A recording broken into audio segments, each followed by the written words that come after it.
What's up guys, I'm Sid Vicious, and in today's video, we're diving into how to make your first Divine Orb in Path of Exile. Whether you're a beginner or someone who doesn't have a lot of time to grind, this guide will walk you through a straightforward and reliable method to earn currency, helping you build your character and transition into more challenging strategies. We're starting with 0 currency, and I'll show you step by step on how to upgrade as we go. There are many ways to earn your first Divine Orb, and while luck can play a role, today I'm focusing on our method, Blight. Now, you might be wondering why Blight. In my opinion, Blight is the best way for any build to earn currency in Path of Exile. The beauty of the strategy is that you don't need an optimized build to succeed.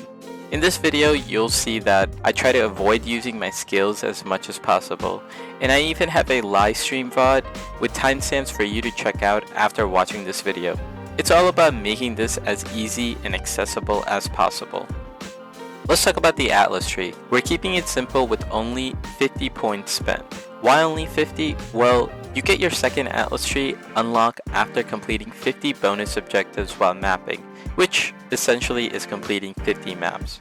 This is a self-imposed constraint, but as you progress, I recommend speccing more points into the Atlas tree as you see fit.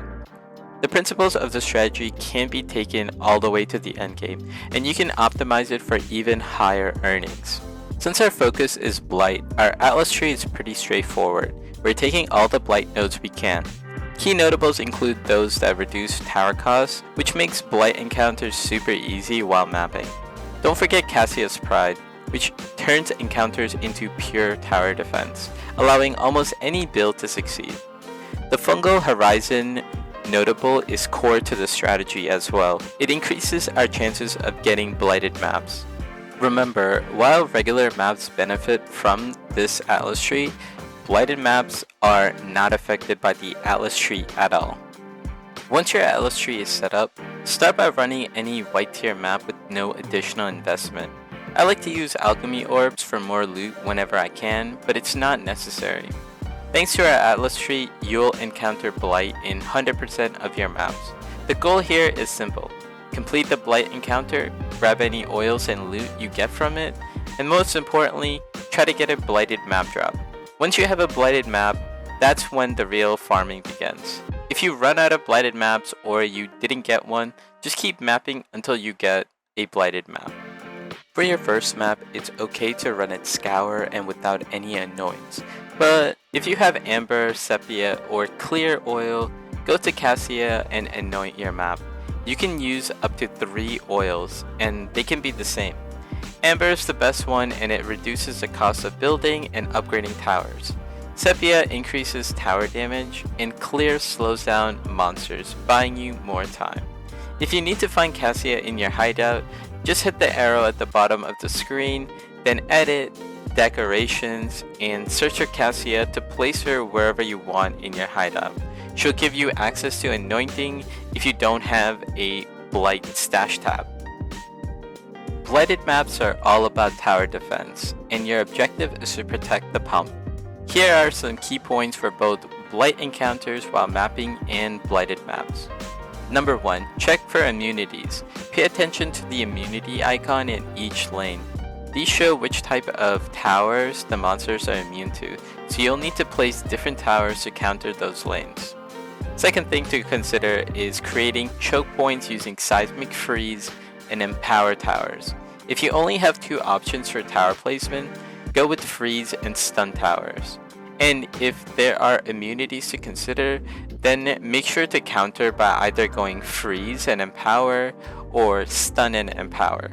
Upgrade your towers to only level 3 to avoid the changes in behavior that comes with either the upgrade paths. Now, you can also add damage towers for more damage.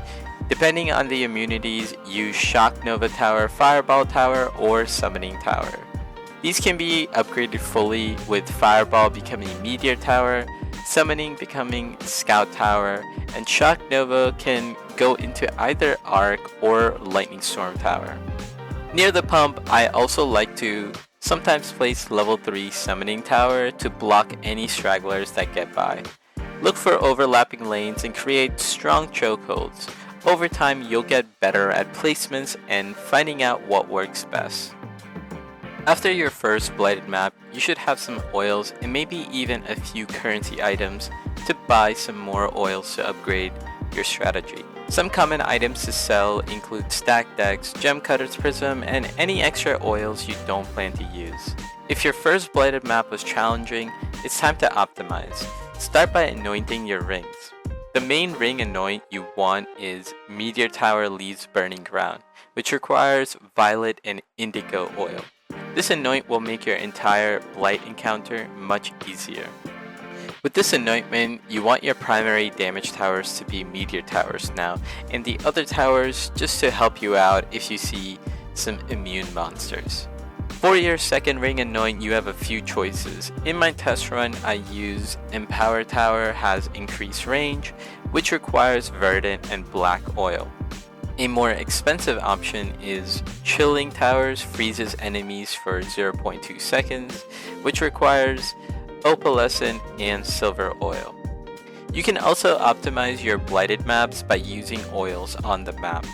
For example, using 3 amber oils make maps a breeze, but as you get more comfortable, you can start experimenting with other oils. I like to use 1 or 2 amber oils mixed with verdant oil for more XP, or if I want more loot, I go with azure and crimson oil for getting more currency. Avoid expensive oils like opalescent and silver unless you're running red tier or ravage maps. Another way to maximize your loot is to chisel and alch your blighted maps. This increases the quantity and rarity of the items that drop, which will significantly boost your rewards. And if you're feeling especially spicy, you can take it further and start corrupting your blighted maps. This gives you a chance to obtain tainted oil, which can drop even from white tier maps, so you never know when you might get lucky. But before you dive into corrupting or alching your maps, there are a couple of key map modifiers you need to watch out for. First, monsters cannot be stunned, and the second, monsters' action speed cannot go below base value. These mods can cripple your seismic and chill towers, making them virtually useless and potentially causing you to fail the map unless your build is strong enough to handle the map solo. Also be cautious of the mod that says monsters have a % chance to avoid elemental ailments.